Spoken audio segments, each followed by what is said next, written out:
Всем здравствуйте, меня зовут Носова Елена, и мое сегодняшнее видео на тему менопаузы. Очень часто меня просят о ней рассказать, как себя поддержать в этот период. И я имею право об этом говорить, потому что еще в 1998 году я закончила медицинский университет, я врач по образованию, и получила я специальность врача-акушера-гинеколога, поэтому уже больше 20 лет у меня есть мой собственный практический опыт, с которым я готова поделиться. Итак, менопауза – это новый этап в жизни женщины, он длится в течение 12 месяцев после последней менструации. Вот именно год после последней менструации называется периодом менопаузы. И он, в общем-то, говорит о том, что менструации завершились и невозможность дальнейших беременностей наступила. Вот. В период менопаузы и постменопаузы женский организм, он кардинальным образом меняется, но это нормальное явление. И нужно воспринимать происходящее как естественный ход вещей. Вообще термин «климакс» в переводе с греческого языка это является лестница. Вот, то есть и от нас, женщин, зависит то, как мы по этой лестнице будем идти. Уверенно, с гордой поднятой головой, с хорошим качеством жизни, ну или наоборот. Поэтому эту тему, это видео я советую посмотреть не только женщинам, которые находятся в этом периоде, которых уже что-то беспокоит, но и девушкам, которых это все ожидает, потому что я буду говорить также о профилактике, как сделать все возможное, что зависит от нас, чтобы этот период сделать естественным, нормальным, протекающим и безболезненным. Вот. Разумеется, очень важно вовремя отличить нормально протекающие физиологические процессы от развития каких-то патологий. И в этом поможет вам регулярное посещение гинеколога, да, то есть раз в год в качестве профосмотра, который может закончиться просто осмотром с каким-то минимальным обследованием. Вот. Или если есть необходимость, тогда обследование расширится. То есть, в любом случае нужно наблюдаться у специалиста. Также вы частичную информацию получите из сегодняшнего видео.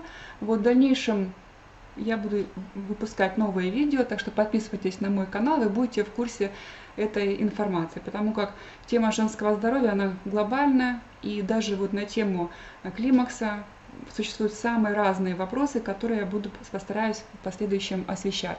Итак, симптомы эти хорошо известны женщинам, которые пришлось столкнуться с периодом менопаузы. Это скачки настроения, перепады, не знаю, чего хочу и кого хочу. Это приливы, это ночная потливость, бессонница, и подавленное состояние и набор веса, особенно в области талии. Это все связано с тем, что уровень эстрогенов низкий, но прогестерона крайне низкий. И это, конечно же, будет отражаться в ее рассеянности и легкой возбудимости.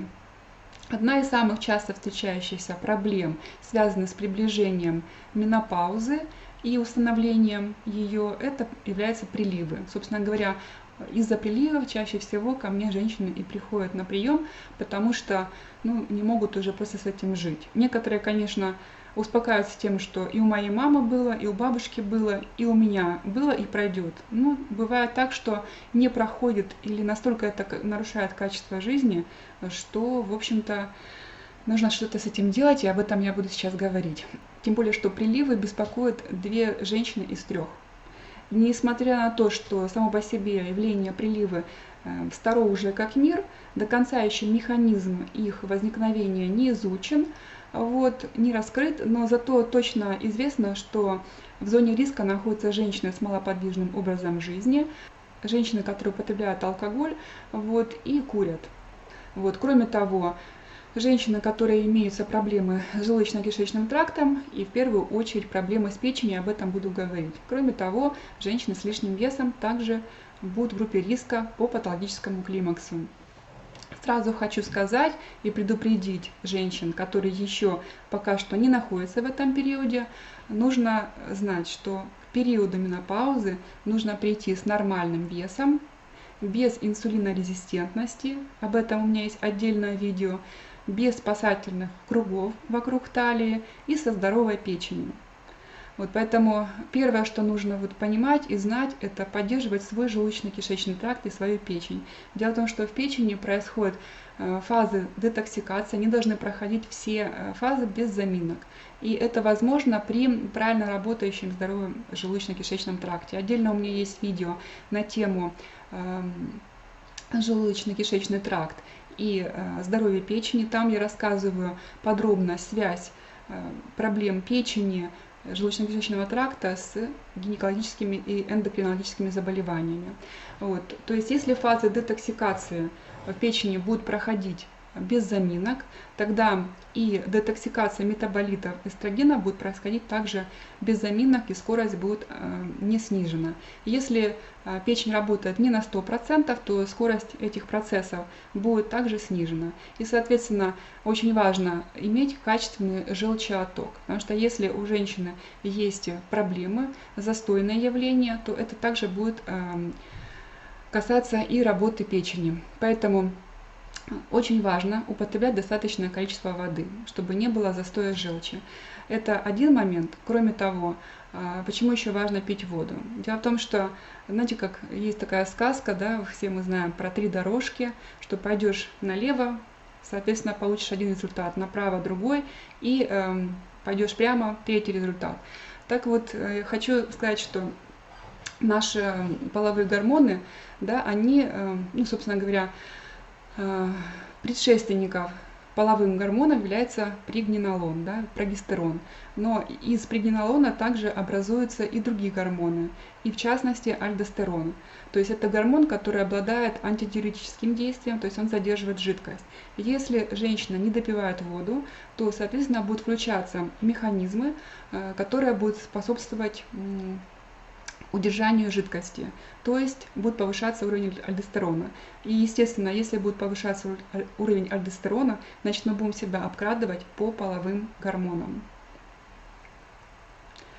Кроме того, для качественного желчеоттока также важны и необходимо использование жировой компоненты в пище, потому что жиры, они стимулируют гормон холецистокинин, который приводит к сокращению желчного пузыря. Для чего нам нужно еще использовать достаточное количество правильных жиров? Дело в том, что сырьем для образования половых гормонов является холестерин. Тот самый, который много различных историй, где его ругают и назначают статины. На самом деле холестерин нам очень нужен. Вот. Особенно хочу сказать, акцентировать этот момент для женщин, которые хотят избавиться от лишнего веса, потому что в период гормональной перестройки естественным образом является прибавка в весе 5%. То есть это нормально. Но если прибавка в весе больше, это уже не норма, это уже является не только причиной заболевания, это уже само по себе заболевание. Вот. И, соответственно, женщина включает голову и собирается садиться на диету. И диеты главным образом касаются тем, что она ограничивает себя в жирах. Мало того, даже диетологи в наше современное время назначают диеты, которые в себя включают обезжиренные или низкой жирности продукты. Этого делать ни в коем образе нельзя, потому что мы таким образом себя лишаем холестерина, того самого субсырья для образования половых гормонов. Очень важно добавлять в свое питание растительные продукты, которые богаты фитоэстрогеном, в частности соя. Главное, чтобы она была не генетически модифицированная. Особенно хорошо использовать ферментированную сою, сыр тофу, семена льна, богаты на фитоэстрогены, и гранаты. Ну и не только, да, это как бы часть продуктов, можно прогуглить и насыщать свой рацион различными продуктами, которые богаты фитоэстрогенами. Кроме того, на вашем столе должны присутствовать в достаточном количестве салаты и овощи, дикая рыба, которая богата омега-3, мясо, птица, орехи, и в частности об орехах. Бразильские орехи, если их съедать в день 5-6 штук, вы закрываете суточную потребность по селену, который очень важен для здоровья щитовидной железы. Орехи кэшью, они богаты цинком и железом. Кто может себе позволить устрицы, это помогает также для нашей щитовидной железы по выработку гормона щитовидной железы и помогает для выработки тестостерона. Вот. Следующий момент. Это важно минимизировать стресс.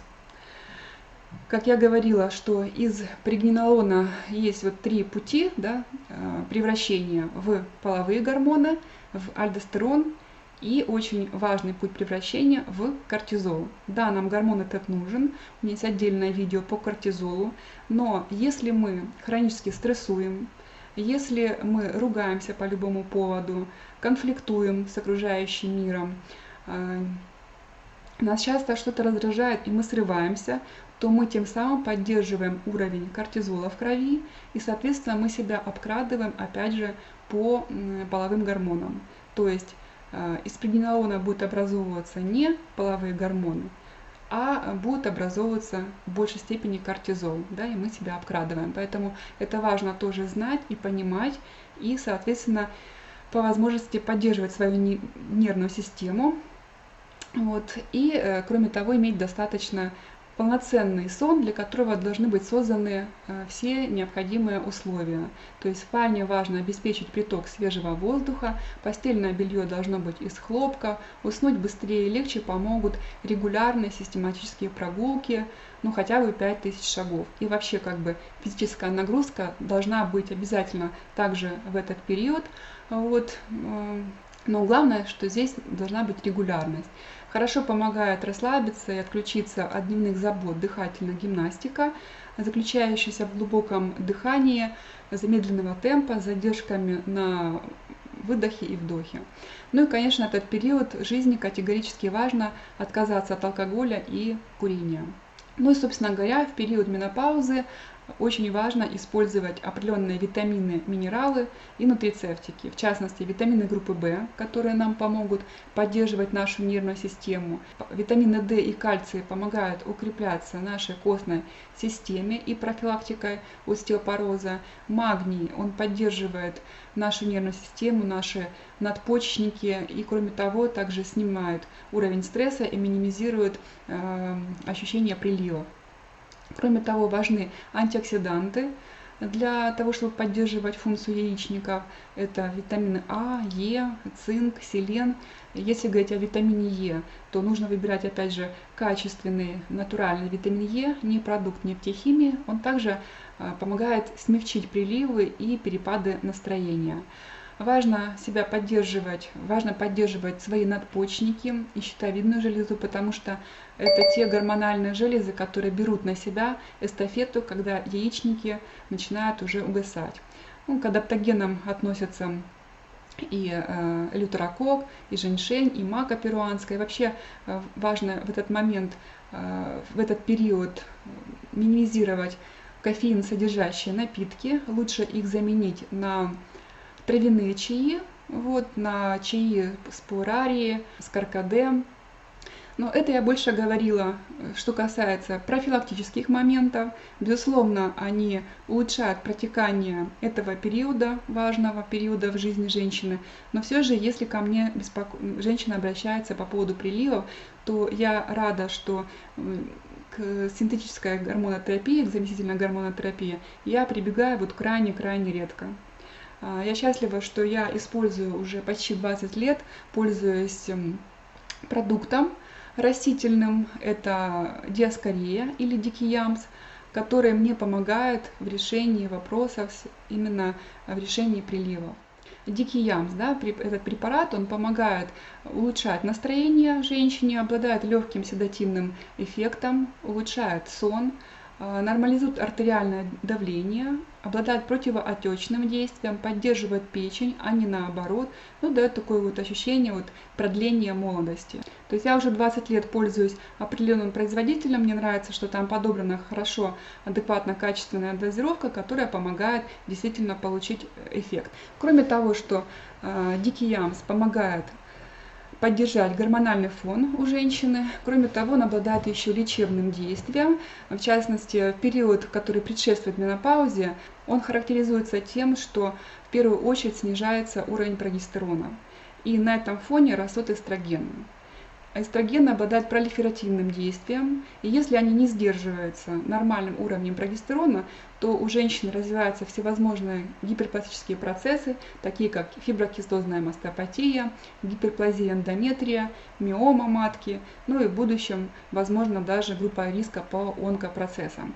Поэтому в случае о гиперпластических процессах мне нравится, что здесь препарат имеет хорошую дозировку полезных биологически активных веществ, которые позволяют иметь лечебный эффект. Поэтому я убиваю двух зайцев в этом случае. Если вы зададите вопрос, как долго пить эту программу, могу сказать, что долго. Потому что период женщины не менструирующей, он приравнивается иногда к трети жизни, а иногда даже к половине. Поэтому если вы хотите чувствовать себя молодой, активной, дальше самореализовываться, тогда нужно принимать, конечно же, эту программу долго. И если женщины согласны стареть, становиться бабушками, тогда понятно, что можно и недолго. Если у вас возникли какие-то еще вопросы, пожалуйста, пишите их в комментариях.